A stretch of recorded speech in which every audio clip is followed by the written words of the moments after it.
Justement, puisqu'on parle de vacances, on va s'intéresser aux photos de vacances. Mais pas n'importe quelle photo de vacances. Les photos essentiellement de vos enfants en vacances. Et visiblement, on n'est pas assez prudent. D'ailleurs, le gouvernement a alerté via une campagne en disant « Pensez-y, près d'une image sur deux serait aujourd'hui détournée vers les forums pédocriminels ».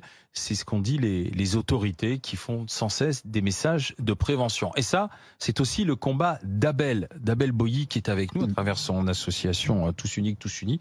Parce que tu travailles beaucoup avec les mineurs, tu luttes contre la prostitution infantile et justement contre ces réseaux. Donc il faut faire attention aujourd'hui vraiment à toutes les photos qu'on prend de nos enfants à la plage et ensuite qu'on met sur les réseaux. Même les photos que l'on met toute l'année, et il faut vraiment prendre conscience que ces réseaux, ils existent. Donc ils sont composés à la fois de pédocriminels, c'est-à-dire des gens qui sont malheureusement passés à l'acte, et aussi vous avez des pédophiles abstinents. C'est-à-dire ce sont des personnes qui ne sont pas passées à l'acte, qui ressentent les pulsions et qui souvent consomment beaucoup d'images et de vidéos pédopornographiques.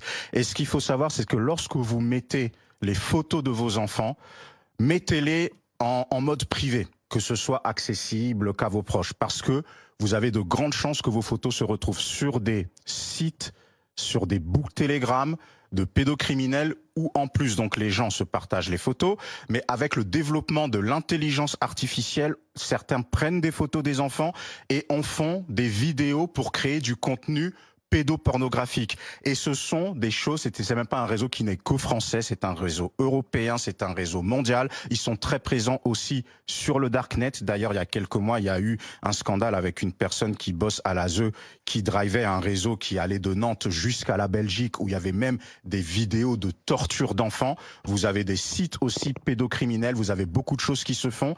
Et je pense qu'il faut vraiment prendre conscience, parce que la France a du mal à se regarder dans la glace, pour finir mon propos, en ce qui concerne le sujet de la pédocriminalité, et chaque photo peut potentiellement finir entre les mains d'un pédophile. Mais il faut faire une campagne de prévention. Je le dis sur tous les sujets, et Alain, tu le sais très bien, on est nul dans la prévention en France. Tu as les photos, tu as aussi sur TikTok ce qu'on appelle les Sephora Girls, c'est-à-dire qu'il y a des mamans qui exposent leur fille. La fille, elle a 9, 10, 11 ans, elle explique, elle fait des tutos comment le matin elle met 3 heures pour se maquiller. Mais les proxénètes, ils lorgnent après des profils comme ça. Et pareil, la vidéo peut être récupérée dans les réseaux pédophiles et être transformée via l'intelligence artificielle en contenu pédopornographique. Donc, ne négligeons pas l'importance de ces réseaux, ne négligeons pas l'influence de la pédocriminalité. On n'en a pas conscience, justement, Abel, parce que quand une adolescente, effectivement, moi je les vois, quand tu citais la marque Sephora ou que tu es dans les rayons parfums, tu les vois, elles essayent vite fait, tu sais, avec une démonstratrice d'ailleurs, ou du parfum, et puis elles se filment en même temps. Tu sens que c'est pour mettre sur TikTok, c'est quasiment en instantané. Mais au moment où tu fais ça, que tu es dans une grande surface, ou dans ta chambre, où t'es habillé, tu sais pas ce qui va se passer. Tu penses pas faire mal. Tu sais pas que derrière il va y avoir forcément de mauvaises intentions. Et moi j'ai des enfants qui eux-mêmes, même s'ils sont grands, ils ont 28 et 25 ans, mais ils ont grandi avec ces réseaux, et quand ils sont à la plage ou bien habillés, ils prennent des photos d'eux, ils les envoient. Alors ils sont en public avec leurs copains. Donc bien sûr, mais ils savent pas que ça va se retrouver sur le darknet, ça va être aujourd'hui créer une vidéo d'intelligence artificielle, excusez-moi, c'est vraiment à la portée de n'importe qui. Donc vous allez avoir demain des collégiennes ou des collégiens ou des lycéens qui mettent sur leur réseau entre eux des vidéos anecdotiques. Il y a même des revenge porn qui se font par intelligence artificielle. Elles sont habillées, elles font rien de mal sur la vidéo. Tu prends la tête, tu la mets dans l'intelligence artificielle, et ensuite tu fais tourner une vidéo dans le groupe d'amis où elle pratique des actes sexuels, et tu ruines des vies. Donc, et là par contre tu pourras pas empêcher ta fille ou ton fils d'avoir fait un petit TikTok innocent où il dit juste coucou à ses copains.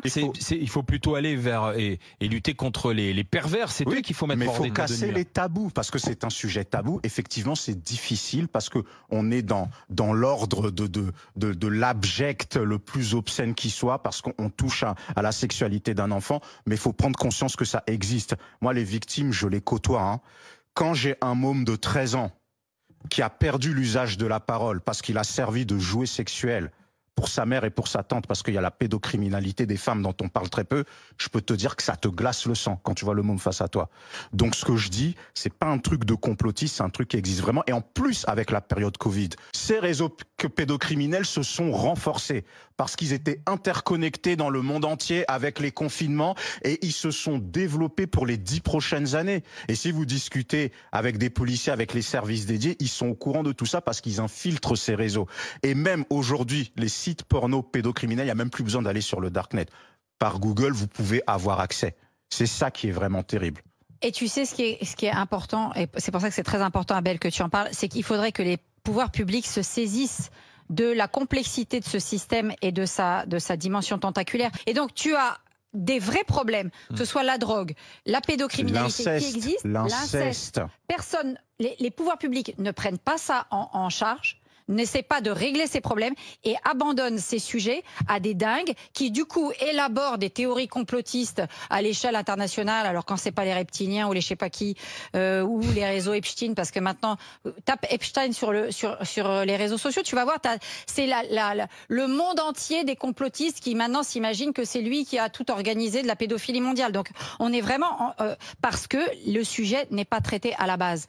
Et la responsabilité de nos pouvoirs publics, c'est ça. Et pardon Barbara, moi j'en reviens à ça, je suis pas complotiste, mais les complicités. Bah tu vois, quand on découvre que certaines élites littéraires d'ailleurs pouvaient se targuer dans des grandes émissions d'être pédophiles, que dans des hôtels particuliers on organisait des trucs où on masquait, on courait après des enfants et ça sort plus tard alors que le tout Paris était au courant que ça se faisait déjà dans les années 80-90. Donc il y a un tabou sur le sujet de la pédocriminalité en France et je remercie les grandes gueules de me permettre d'en parler parce que c'est quelque chose de très difficile mais c'est quelque chose sur lequel il va falloir que l'on se penche. Donc aujourd'hui, pendant cette période de vacances, où les gens sont en maillot de bain au bord de la piscine, à la plage. Oui, là, attention aux photos. Mais attention aux photos que toi tu prends.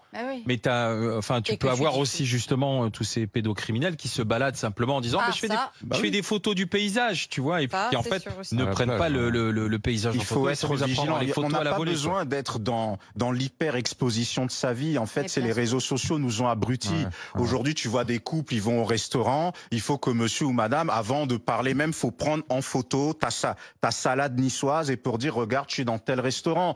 T'as des influenceuses qui mettent en photo leur test de grossesse en fait. C'est-à-dire qu'on est dans une société où on est en train d'être abruti et on perd la notion de tout. Il y en a même une qui vendait l'eau de son bain. Oui voilà exactement. Et on est en train de s'exposer d'une manière dont on ne réalise pas les conséquences qui sont dramatiques pour nos enfants, pour nos jeunes et c'est vraiment terrible. La pédocriminalité fait partie des fléaux en France dont on a du mal à regarder en face. Et pour finir mon propos, c'est pas un hasard si même dans les réseaux pédocriminels, la France fait partie de ces pays qui sont appelés pédolandes. Ça, c'est clair et net et c'est vérifiable. Allez sur Telegram, allez sur le Darknet, vous allez voir, la France fait partie de ces pays qui sont appelés pédolandes.